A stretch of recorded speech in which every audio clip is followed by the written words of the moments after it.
பாடசாலை ஆசிரியர்கள் மாணவர்களுக்கு ஜகாத் வழங்கல். எல்லா புகழும் வல்ல அல்லாஹ்வுக்கே, சலாத்தும் சலாமும் அவனின் இறுதி தூதர் முஹம்மது ஸல்லல்லாஹு அலைஹி வஸல்லம் அவர்கள் மீதும் அவர்களின் கிளையார்கள் தோழர்கள் மீதும் உண்டாவதாக. ஜக்காத்தை பெறுவதற்கு தகுதியுடையவர்களை பற்றி அல் குர்ஆன் பின்வருமாறு குறிப்பிடுகிறது.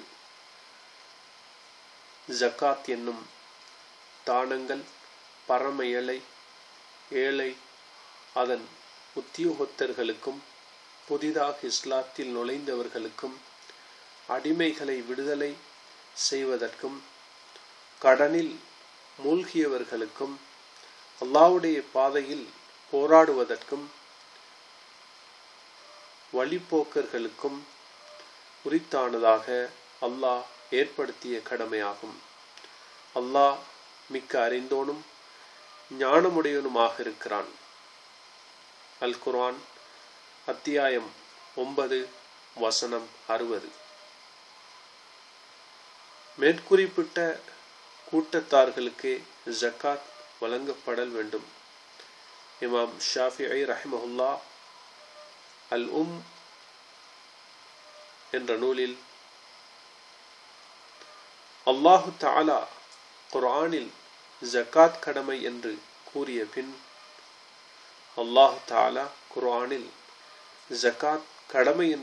பின் மீண்டும் அல்லாஹ்விடமிருந்து கடமையாக்கப்பட்டது என்று கூறி உறுதிப்படுத்தியுள்ளான். எனவே அல்லாஹ் ஜக்காத்தை பிரித்ததற்கு மாற்றமாக யாருக்கும் பிரிக்க முடியாது என்று கூறியுள்ளார்கள்.